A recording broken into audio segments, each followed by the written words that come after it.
Hello students, welcome to my YouTube channel श्रेयसेठ classes. Business में एक topic करना है आज स्टार्ट। टॉपिक का नाम है qualities of a good leader. Chapter हमारा डायरेक्टिंग चल रहा है, उसमें हमने उसका थर्ड एलिमेंट स्टार्ट किया था डायरेक्टिंग का, दैट इज लीडरशिप। लीडरशिप का मीनिंग हो गया था और उसकी हमने इंपॉर्टेंस भी पढ़ ली। आज स्टार्ट करते हैं एक अच्छे लीडर के अंदर क्या क्या क्वालिटीज होनी चाहिए। पहला, फिजिकल क्वालिटी। अब बेटा वो लीडर चाहे किसी भी फील्ड का लीडर हो, चाहे आप किसी स्पोर्ट्स का लीडर कहें, स्पोर्ट्स टीम का लीडर हो, चाहे आपका देश का लीडर हो, चाहे कोई भी पर्सन हो, एक अच्छे लीडर के पास अच्छी फिजिकल क्वालिटी होना बहुत जरूरी है। क्योंकि जब तक वो फिजिकली साउंड और फिजिकली फिट नहीं होगा तो वो दूसरों को अट्रैक्ट नहीं कर सकता। आप सब जानते हैं इस चीज को। देखो क्या लिखा है, good physical feature attracts the people.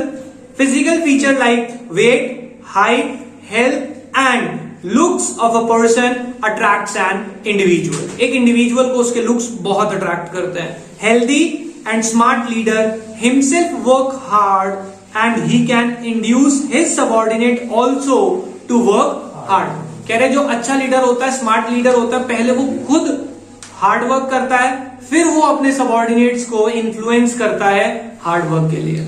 जैसे हमारे यहां पे अगर हम बात करें, हमारी इंडियन क्रिकेट टीम के जो अभी लीडर है, पहले वो खुद वर्क हार्ड करते हैं फिजिकली फिट होने के लिए, फिर वो दूसरों को इन्फ्लुएंस करते हैं। हम सब जानते हैं विराट कोहली फिजिकली फिट है और हम सब ने उनका जिमिंग शेड्यूल कहीं ना कहीं किसी ना किसी ने जरूर देखा है, एक आध बार तो जरूर देखा होगा, और नहीं भी देखा तो उनका फिजिक बताता है कि वो फिजिकली कितने फिट है।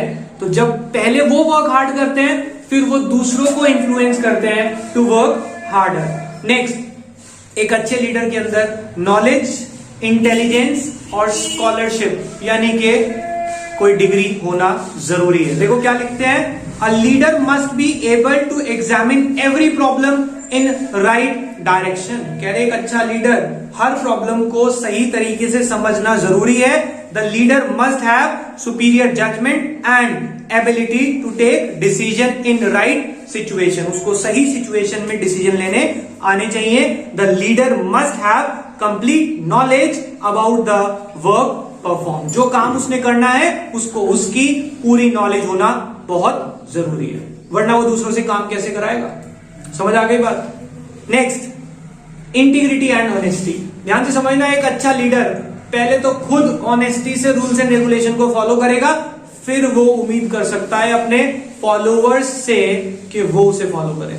अब एक लीडर ऐसा है जो खुद तो रूल्स एंड रेगुलेशन में रहता नहीं है, क्या वो दूसरों को कभी फॉलो करा पाएगा रूल्स? नहीं। ये बहुत जरूरी है और एक अच्छे लीडर में ये क्वालिटी अगर ना हो तो वो कभी लीडर ही नहीं बन सकता। जब तक लीडर डिसिप्लिन में नहीं आएगा, ऑनेस्टी से बिहेव नहीं करेगा, तब तक उसके फॉलोअर्स ऑनेस्टी फॉलो नहीं करेंगे। देखो क्या लिखते हैं, a leader must possess high level of integrity and honesty. कह रहे एक लीडर को ऑनेस्टी से अपने सारे काम पूरे करने हैं। He must follow ethics. Ethics मतलब rules and regulation. He must follow ethics and values, then only he can expect to be others to be ethical and honest. तभी वो दूसरों से उम्मीद कर सकता है, वहां पे लिख ले, then only he can expect others to be, वहां पे वर्ड others मिसिंग है।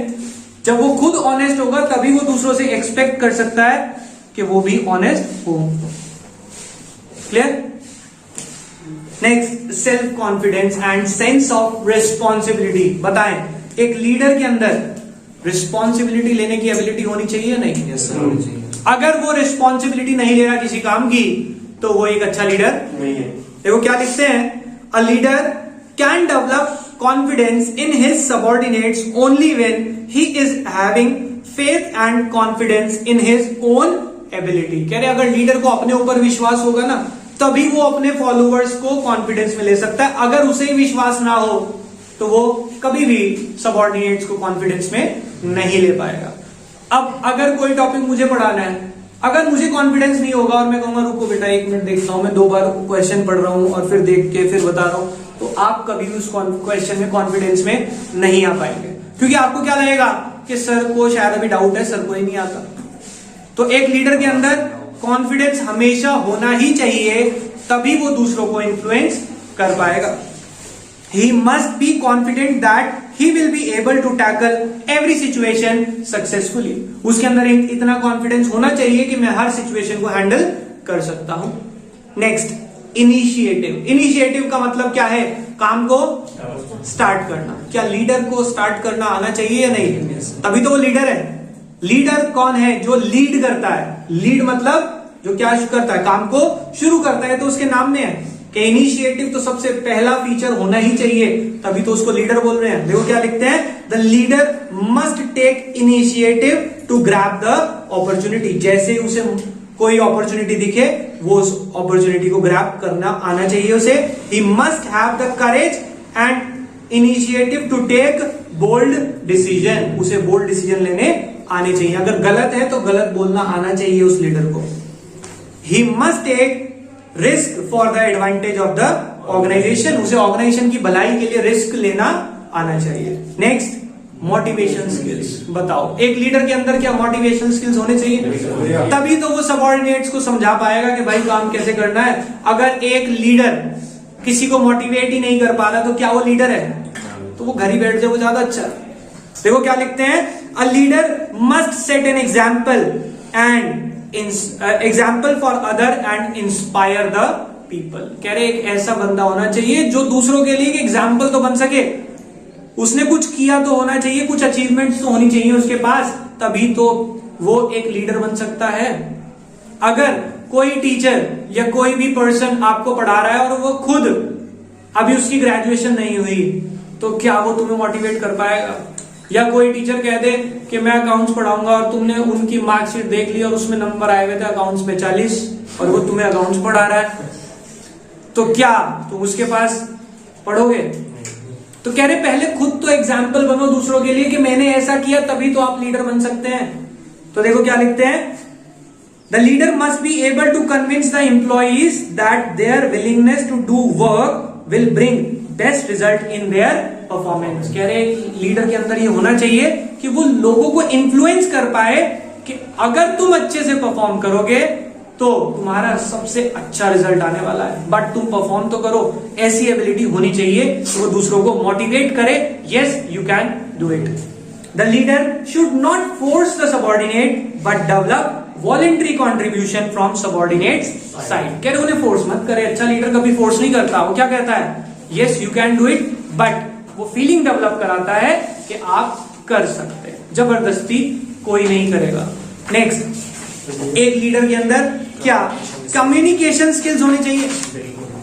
बताओ। एक अच्छे लीडर में कम्युनिकेशन स्किल्स होना तो बहुत जरूरी है। क्यों? एक लीडर है, इधर समझना, नॉलेज है, बात सारी पता है उसे क्या करना है, कैसे करना है, बट वो अपनी बात अपने सबऑर्डिनेट्स को समझा ही नहीं पा रहा, वो बता ही नहीं पा रहा कि काम कैसे करना है। क्या वो अच्छा लीडर बन पाएगा? नॉलेज तो सबको होती है, इधर समझे बेटा। जिसने ग्रेजुएशन कर ली, पोस्ट ग्रेजुएशन कर ली, उसे कॉमर्स में अकाउंट्स तो आती होगी, बट क्या हर कोई पढ़ा सकता है? क्या हर कोई लीडर बन सकता है? नो, बिकॉज वो अपनी बात कम्युनिकेट ही नहीं कर पाएंगे। देखो क्या लिखते हैं, the leader is the source of information for all member in his group. अपने ग्रुप में सोर्स ऑफ इंफॉर्मेशन का काम कौन करता है? Leader. Generally all the instructions and information from superior are pass to subordinate by the leaders only. कह रहे सारी इंफॉर्मेशन कौन देता है? लीडर ही देता है। लीडर बताता है अपने सीनियर मैनेजर्स को और वो अपने वर्कर को, यानी कि सोर्स ऑफ इंफॉर्मेशन का काम किसका है? लीडर का। So they should have good communication skills so that information to reaches to each and every member, जिससे इंफॉर्मेशन हर एक तक सही तरीके से पहुंच सके। क्लियर हो गई बात? आगे चलते हैं। डिसाइसिवनेस, अगला फीचर क्या है? डिसाइसिवनेस, इसका मतलब होता है डिसीजन मेकिंग। कह रहे एक अच्छे लीडर के अंदर डिसीजन मेकिंग पावर भी होनी चाहिए। मतलब अगर उसे पता लग गया फैक्ट और फिगर के बेस पे कि ये चीज गलत है, तो उसे डिसीजन लेना आना चाहिए। ये नहीं कहना चाहिए कि यार ये मेरा जानने वाला है, ये ऐसा है, ये बंदा सही है, इससे गलती हो गई। अगर आपको पता लग गया that he is wrong, he should be capable to take decision, चाहे वो कोई भी हो। तो एक अच्छे लीडर के अंदर डिसाइसिवनेस पावर भी जरूर होनी चाहिए। पढ़ते हैं, a leader must take firm decision, firm means good, the leader must take firm decision, he should not get confuse, उसे कंफ्यूज नहीं होना। Once he is convinced about facts and figures he must take decision, जब वो facts और figure से clear है उसे decision लेना आना चाहिए। He must be decisive while managing the activities and people, जब वो कोई एक्टिविटी या लोगों को मैनेज कर रहा है तो उसे डिसीजन लेना आना चाहिए। Last point, social skills. Social skills का मतलब क्या है? एक लीडर को अपने जूनियर्स को जो भी चीजें चाहिए, जो भी उनकी रिक्वायरमेंट है, उनके साथ फ्रेंडली रिलेशन डेवलप करना चाहिए, या सिर्फ ये कहे कि भाई जो मैं कह रहा हूं वो सुन लो। एक अच्छा लीडर हमेशा उनके साथ कम्युनिकेट करता है और उनसे एक अच्छा बॉन्ड डेवलप करता है, जिससे कि सब कोऑपरेट करके काम कर सके। देखो क्या लिखते हैं, leader must be friendly with his subordinate. कह रहे एक लीडर को अपने सबऑर्डिनेट्स के साथ क्या होना चाहिए? Friendly. He must provide supportive environment to subordinates, वो अपने सबऑर्डिनेट्स को कैसा एनवायरमेंट दे? Supportive, so that they do not hesitate to discuss their problem, जिससे कि वो अपनी प्रॉब्लम को डिस्कस करते टाइम हेजिटेट ना करे। ऐसा एनवायरमेंट जरूर होना चाहिए। He must understand the people and try to maintain good relation with them, वो उनके साथ एक अच्छा रिलेशन बनाए और उन्हें प्रमोट करे कि हाँ हम मिलके काम करेंगे। यहां पे हमारे एक अच्छे लीडर की क्वालिटीज खत्म होती हैं, उसको याद करते हैं बेटा, बहुत इजी है। इधर देखिए, PAI से, S को मैंने से बोल दिया, S को हिंदी में से बोलते हैं। से यहां पे हम से मतलब कहना, PAI से क्या कहा मैंने? MSDC, आई का स्क्वायर है शायद, यस नहीं, PA मैंने कहा MSDC है, कैप्टन है भाई। और देखो बेटा, चलो आप दूसरा कह रहे हैं तो आपने पी के कहा ना, पी के तो आदमी कुछ भी कहता है, ठीक है, ये सच ठीक है। इधर देखिए, चलो ये याद करते हैं प्लीज। पी से physical quality, knowledge, integrity and honesty. Physical qualities, knowledge, integrity and honesty. I दो है, क्या है? इनिशिएटिव और दूसरा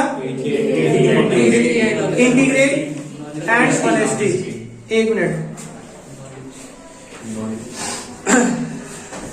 पी से हमारा क्या था? Physical quality. के से नॉलेज, इंटेलिजेंस एंड स्कॉलरशिप। के से क्या है? Knowledge, intelligence and scholarship. I से initiative, integrity and honesty. Initiative, integrity and honesty. S से क्या है? Self confidence. एस से सेल्फ कॉन्फिडेंस है, ध्यान से सुनना। यहां पे सेल्फ कॉन्फिडेंस है क्योंकि ये जो तीन है, ये तीनों स्किल्स हैं। और डी से डिसाइसिवनेस। MSD में डी डिसाइसिवनेस है और बाकी तीनों स्किल्स हैं, motivation skills, social skills, communication skills. ठीक है, motivation, social, communication skill, decisiveness. P physical quality, knowledge, integrity and honesty, और knowledge, intelligence and scholarship, integrity and honesty, और इनिशिएटिव, सेल्फ कॉन्फिडेंस। ठीक है, इन हेडिंग्स को याद कर लेना, बाकी करते हैं नेक्स्ट क्लास में। अभी के लिए बाय बेटा।